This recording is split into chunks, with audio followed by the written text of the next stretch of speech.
My parents left me their failing art gallery while my brother got $50 million. Enjoy the dust. He laughed. Then I found grandfather's hidden vault, and inside was something that made my brother faint. The last rays of sunlight filtered through the dusty windows of Mason Gallery, casting long shadows across the empty exhibition space. I stood there, breathing in the familiar scent of oil paint and aged wood, trying to process the events of the past 24 hours. My name is Emma Mason, and yesterday, I inherited what my family considered their greatest disappointment, a failing art gallery in downtown Boston. The lawyer's office still felt vivid in my memory. The heavy mahogany desk, the ticking grandfather clock, and my brother Marcus's smugly expensive cologne filling the air. Our parents' will reading should have been a somber affair, but Marcus couldn't contain his triumph as Mr. Patterson read out the terms. To our son, Marcus Mason, we leave the sum of $50 million, our Hampton estate, and controlling interest in Mason Industries. Mr. Patterson's voice had been clinical, detached. To our daughter, Emma, we leave Mason Gallery and its contents. Marcus had actually laughed out loud. Finally, Dad always said you get exactly what you deserved, Emma. I can still see his perfectly tailored suit, his Italian leather shoes, the way he lounged in his chair like he owned the room. In many ways, he now did. The gallery's been losing money for years, he continued, examining his manicured nails. But, hey, at least you'll have plenty of dust to keep you company. Maybe you can sell pencil sketches to tourists. The thing is, Marcus wasn't wrong about the gallery's financial situation. Mason Gallery had been struggling for the past decade.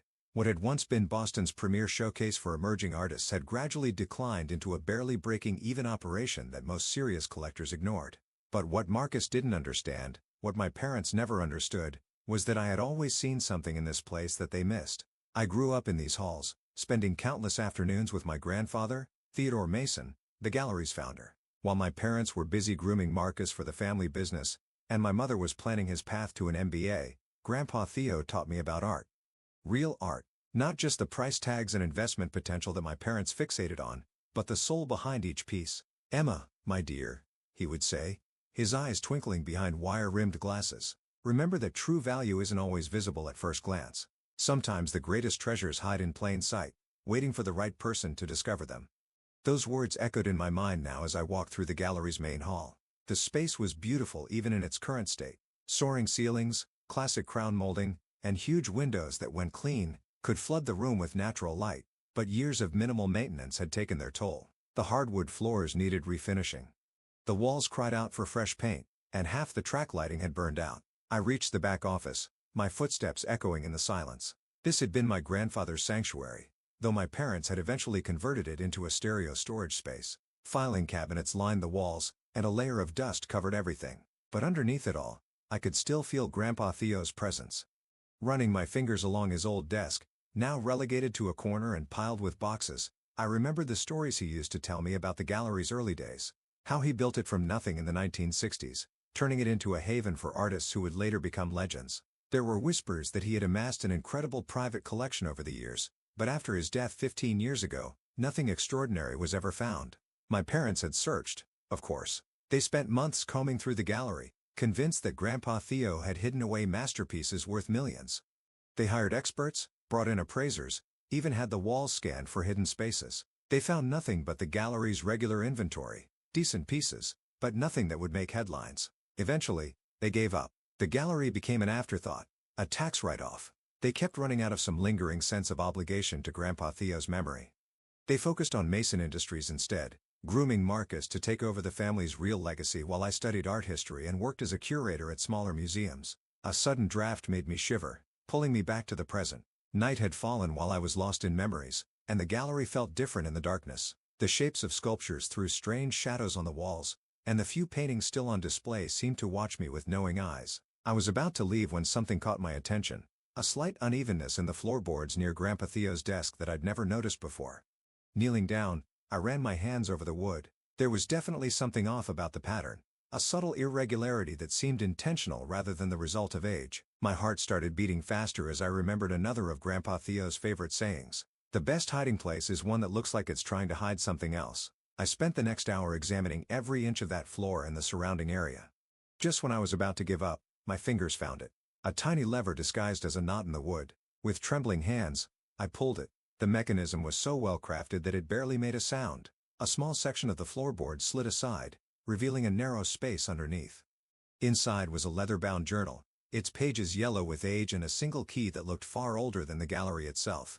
The journal was my grandfather's. I recognized his distinctive handwriting immediately, but it wasn't his usual flowing script. These notes were hurried, almost frantic, filled with sketches and calculations and what looked like coded messages. One page caught my eye. At the top, in bold letters, it read, "The True Collection for Emma's Eyes Only." My hands shook as I turned the page, but before I could read further, my phone buzzed. It was a text from Marcus. "Meeting tomorrow at 9 a.m. Time to discuss selling that dusty gallery of yours. I already have buyers interested in the building." I looked at the journal in my hands, then back at the message. Marcus had no idea what I just found. And for now, that was exactly how I wanted to keep it. I carefully returned the journal and key to their hiding place, making sure the floor panel was securely closed. Walking out of the gallery that night, I felt different. The weight of my seemingly worthless inheritance had transformed into something else: anticipation. My grandfather had left me more than just a struggling gallery. He left me a mystery. And tomorrow, while Marcus would be planning to strip this place for parts, I would begin to uncover what Grandpa Theo had hidden away all those years ago. I locked the gallery's front door, the key feeling more significant in my hand than ever before. Looking up at the building's elegant facade, I smiled, remembering Grandpa Theo's words one last time. "Patience, Emma. The best stories take time to unfold." He was right. This was just the beginning. I arrived at the gallery early the next morning, well before my 9 a.m. meeting with Marcus. The sunrise painted the empty halls in shades of gold, but I barely noticed. My mind was focused on one thing: the hidden compartment and its contents. Kneeling by Grandpa Theo's old desk, I triggered the secret mechanism again. The journal and key felt heavier now, weighted with possibility. Finding a quiet corner, I began to read. "My dearest Emma," the first page began, "if you're reading this, you've already proven you have the patience and perception I always saw in you. What I'm about to share must remain our secret. The true legacy of Mason Gallery isn't in its walls, but below them." My heart raced as I turned the pages. The journal detailed an incredible story that spanned decades. Grandpa Theo hadn't just been a gallery owner. He'd been part of a network of art preservationists working to protect masterpieces during troubled times. The gallery's basement, it seemed, held more than just storage. A series of detailed drawings showed a complex system of hidden rooms beneath the main floor. According to the journal, Grandpa Theo had spent years secretly modifying the building's original foundation, creating a climate-controlled vault that no one else knew existed. "The key," he wrote, "opens more than just a door. It opens a legacy I've spent my life building. But be careful, Emma. Others have searched for this collection, and not all of them have honest intentions." A sharp knock at the front door made me jump. Marcus stood outside, his expression impatient. I quickly hid the journal and composed myself before letting him in. "Well, if it isn't the curator of dust," he smirked, striding past me. "I brought some potential buyers. They're interested in turning this place into luxury condos." Behind him stood two men in expensive suits, developers, by the look of them. They immediately began discussing load-bearing walls and square footage, treating the gallery's history like an inconvenience to be demolished. "The basement would make excellent parking space," one of them said, consulting his tablet. "According to the original plans, it's mostly unused." I felt a chill if they started digging around down there. "The gallery isn't for sale," I said firmly. Marcus's face darkened. "Don't be ridiculous, Emma. This place is worthless as an art gallery. You can barely pay the utilities." I said no. "Look." Marcus stepped closer, lowering his voice. "I know you had some sentimental attachment to Grandpa's little hobby, but it's time to grow up. Take the money and walk away." I met his gaze steadily. "Like you did. Taking the millions while contributing nothing." His face flushed red. "I earned my inheritance by learning the business, not wasting time listening to an old man's fairy tales about art. Get out." My voice was quiet but firm. "All of you, you're making a mistake," Marcus warned as I ushered them toward the door. "I'm trying to help you. I don't need your kind of help." After they left, I leaned against the wall, my heart pounding. Marcus wouldn't give up easily. He never did. I needed to work fast. Returning to the journal, I studied the basement plans carefully. The entrance to the vault, according to Grandpa Theo's notes, was hidden behind a false wall in the basement's northwest corner. The key would activate a mechanism, but only if used correctly. Taking a deep breath, I descended the basement stairs. The space was exactly as I remembered. Rows of metal shelving holding wrapped paintings and sculptures, old exhibition materials, and decades of paperwork. But now, I saw it with new eyes. Following the journal's instructions, I made my way to the northwest corner. At first glance, it looked solid. Bare concrete walls meeting at a right angle. But when I ran my fingers along the surface, I felt subtle irregularities in the pattern. The key fit perfectly into what appeared to be a small crack in the concrete. With trembling hands, I turned it according to the sequence described in the journal. 3/4 right, 1/4 left, then right again. For a moment, nothing happened. Then I heard it, a soft click followed by the whisper of hidden machinery. The false wall swung inward silently, revealing a steel door with a sophisticated electronic keypad. The journal had prepared me for this too. The code was based on a significant date, the day Grandpa Theo first opened the gallery, but written in a specific format. I entered the numbers carefully. 19,650,412. The door opened with a gentle hiss, and climate-controlled air washed over me. Motion-activated lights flickered on, illuminating a sight that took my breath away. The vault was massive, far larger than should have been possible. Rows of carefully preserved paintings lined the walls, each one protected in a custom-designed case. Sculptures stood on pedestals, their forms casting intricate shadows. Display cases held smaller pieces, rare manuscripts, ancient artifacts, and pieces I recognized from my art history studies, but had never expected to see in person. In the center of the room stood a simple desk with a letter placed precisely in the middle. With shaking hands, I opened it. "My dearest Emma, welcome to the True Mason Gallery. What you see around you is the work of a lifetime. Not just mine, but the efforts of countless others who believed in preserving beauty and history. Each piece here has a story, and now those stories are yours to protect.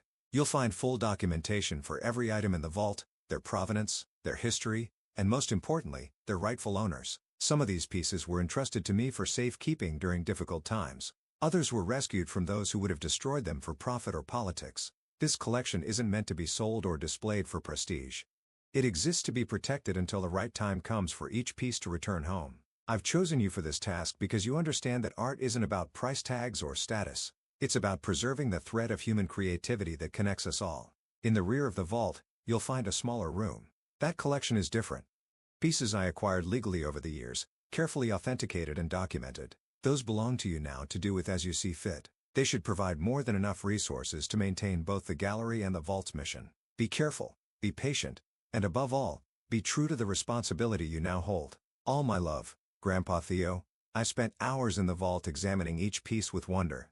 The collection was staggering. Works by masters I'd only read about, pieces thought lost to history, and others whose existence had only been rumored. In the private collection Grandpa Theo had mentioned, I found dozens of carefully selected works by artists whose values had skyrocketed over the decades. Even a conservative estimate put their worth well over $100 million. But it wasn't the money that brought tears to my eyes.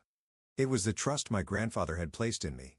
The legacy he prepared me for all those years ago without my knowing it. A notification on my phone broke the spell. Multiple missed calls from Marcus and a text. "This isn't over. You're making a huge mistake." I looked around the vault at the priceless collection my brother would have sold without a second thought and smiled.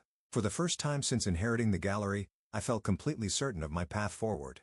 Carefully securing the vault, I headed back upstairs. There was work to be done. The gallery needed renovation, security needed upgrading, and I had a legacy to protect. Marcus was right about one thing. This wasn't over. But he had no idea what he was really fighting against. While he plotted to seize what he thought was a worthless building, I was now the guardian of something far more valuable than money could measure. Looking up at the gallery's walls, I whispered, "Thank you, Grandpa Theo. I won't let you down." The next few weeks passed in a blur of activity. I hired contractors to restore the gallery's original features, but only after having them sign ironclad confidentiality agreements. The basement remained strictly off-limits, listed as undergoing environmental assessment to deter curious eyes. I spent my nights studying Grandpa Theo's journal, learning the stories behind each piece in the vault. Some had been rescued from Nazi looting during World War II, others from more recent conflicts. Each artwork had its own detailed file, including documentation about its rightful owners and the circumstances that had brought it into my grandfather's care. But Marcus, true to his word, wasn't giving up. First came the legal threats. A thick envelope arrived from his lawyers, claiming that the gallery's deteriorated condition constituted negligent management of family assets and demanding an immediate sale. I handed it to my own attorney, a specialist in art law, whom I'd quietly retained using funds from selling just one minor piece from my grandfather's personal collection. Then came the financial pressure. Marcus used his connections to interfere with the gallery's insurance, its utility services, even its property tax assessment. Each time, I countered his moves using resources he didn't know I had. The turning point came on a rainy Tuesday morning. I arrived at the gallery to find Marcus waiting with two men I didn't recognize. "These gentlemen are from the Boston Historical Society," he said, his smile sharp as a razor. They're very interested in examining the building's original foundation. Apparently, there are concerns about structural integrity. I knew instantly they weren't from any historical society. The way they carried themselves, the subtle bulges under their jackets. These were private investigators or worse. The gallery is closed for renovations, I said firmly. Any inspections need to be scheduled through proper channels. One of the men stepped forward. We have authorization to leave. I cut him off, or I'll call the actual authorities. After they left, Marcus lingered. What are you hiding, Emma? There's something in this building worth protecting, isn't there? Something Grandpa Theo left behind. The only thing I'm protecting is this gallery's future, I replied. Why can't you accept that? His expression darkened. Because I know you. You were always his favorite, always listening to his stories. He must have told you something, left you some clue. The clue was in plain sight, Marcus. You just never cared enough to look. That night, I knew I had to accelerate my plans. Marcus was getting desperate, and desperate people make dangerous choices. I spent hours in the vault, carefully documenting everything. Then I made 3 phone calls, one to an old friend at the FBI's art crime team, one to a contact at Interpol, and one to the world's leading expert in art repatriation. 2 days later, Marcus made his move. I was working late when I heard the basement door open. Security cameras showed 3 men in dark clothing making their way downstairs. Marcus wasn't with them, but I had no doubt who had sent them. Calmly, I pressed the silent alarm. Not the gallery's regular system, but a special one I'd had installed that connected directly to law enforcement. Then I made my way to the basement. The men were already at the northwest corner, examining the wall with professional equipment. They barely glanced at me when I entered. Looking for something? I asked. Lady, just walk away. One of them growled. This doesn't concern you. Actually, I smiled. It concerns me very much. So do the federal agents who just surrounded the building. As if on cue, voices boomed from above. FBI, this is a federal art crimes investigation. Everyone remain where you are. What followed was a blur of activity. The would-be thieves were arrested. Marcus, trapped through their phones, was picked up at his home. The search warrants revealed everything. His hired thugs, his plans for the gallery, even his connections to certain unscrupulous collectors who trafficked in stolen art. But the real surprise came the next morning. I had arranged for a special meeting at the gallery. Present were representatives from museums and cultural institutions around the world, along with officials from various governments.